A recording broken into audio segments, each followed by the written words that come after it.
Sheriff Earl Slade had a reputation in Sludgewater County, one built on decades of under-the-table deals, overcooked ribs, and a badge that gleamed more from whiskey polish than honor. His office, a squat substation wedged between a taxidermy museum and a defunct bait shop, smelled perpetually of bacon grease and fear.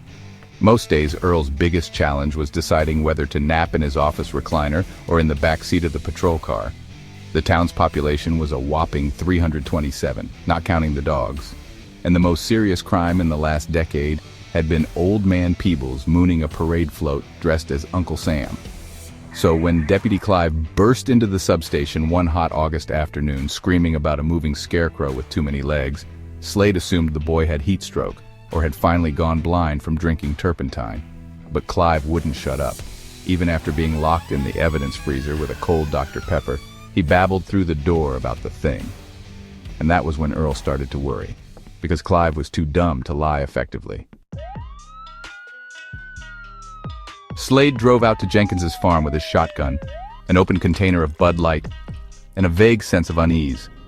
The cornfield was unusually silent. No cicadas, no frogs, not even Jenkins's psychotic rooster Cletus. The wind rustled through the stalks like whispers from a place not meant for human ears. Halfway through the field, Slade found the cow, or what was left of it. It looked like someone had dropped a blender in a meat locker and hit puree. And then he heard it. A wet, slopping noise. Something between a growl and a sigh. He turned. The creature stood 12 feet tall. It had the vague shape of a human, if that human had been sketched by a blindfolded drunk during a tornado. Its skin was mottled like spoiled ham. Its eyes a dozen jellyfish glow orbs arranged haphazardly across its face. And tentacles. Oh Lord, the tentacles. Slade had only seen that many suckers once before in the back room of Miss Tammy's exotic aquarium and petting zoo. Slade, seasoned lawman of 32 years, screamed like a toddler with a skinned knee and fired both barrels into the air. The thing paused, blinked, probably, then did something worse than attacking. It smiled. Back at the substation, Slade slammed the door shut, locked it, then barricaded it with a vending machine that only sold pork rinds. He called the governor's office. They laughed. He tried the CDC. They asked if he'd recently come into contact with an Amazonian tapeworm. Eventually, he settled on Plan B lie like hell. He declared a county-wide curfew, citing a chemical spill. Deputies were ordered to round up civilians and get them inside. Sheriff Slade, meanwhile, fortified the substation like a war bunker. Tin foil, bear traps, Molotovs made from confiscated moonshine. Nothing was off the table. And then the thing came to town. Folks, we can't let them keep us in the dark. It's time to stand up and fight back. We're with you, Sheriff. We won't let them control us. The townsfolk, united and resolute, prepared to take on whatever came their way. It started with the lights. One by one, the town's electricity blinked out. Then the phones. Then the dogs. Every one of them began howling and clawing at the doors.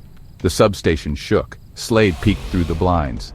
Across the street, Miss Tammy's aquarium exploded into blue flame. A tentacle, glossy and steaming, reached out of the rubble. Clive soiled himself. The creature stalked down Main Street, flattening mailboxes and licking car hoods. Each step oozed a sound like soggy spaghetti. Slade rallied his men, all three of them, Clive, Deputy Margie, retired, partially deaf, and Deputy Rick, who had a lazy eye and a Glock with no bullets. They prepared for war. Slade's plan was simple. Lure the thing to the high school gymnasium, where they'd set a trap involving a kiddie pool full of gasoline, 30 pounds of firecrackers, and a live recording of Garth Brooks. Clive. Why Garth Brooks? Slade. Because no creature, natural or unholy, can survive that level of twang. It worked. Sort of. The thing followed a trail of beef jerky into the gym. As it stepped into the kiddie pool, Slade lit a match. The explosion could be seen from 3 counties. When the smoke cleared, the gym was gone. So was half the school. Also, most of Slade's eyebrows. But the creature was still standing, and it looked pissed. What happened next is the stuff of local legend. Some say Slade tackled the thing and rode it like a rodeo bull into the cornfield, screaming a rebel yell. Others say Clive hit it with a school bus full of confiscated fireworks. In reality, Margie hit it with her Buick and accidentally drove it into a grain silo full of lye. It screamed loudly, wetly, then dissolved like cotton candy in acid. "Slade, justice is served, you gooey bastard." The government showed up 3 days later, led by a man in a gray suit who wore sunglasses at night. He refused to drink anything that wasn't individually sealed, a precaution that seemed both paranoid and wise. The agents took samples, conducted interviews, and seized Slade's entire stash of whiskey. Agent, never happened. Slade, then I guess this burn on my ass from the firecrackers is imaginary. The town rebuilt, slowly. Jenkins planted soybeans. Miss Tammy opened a psychic reading booth, claiming she could now see the future more clearly than ever.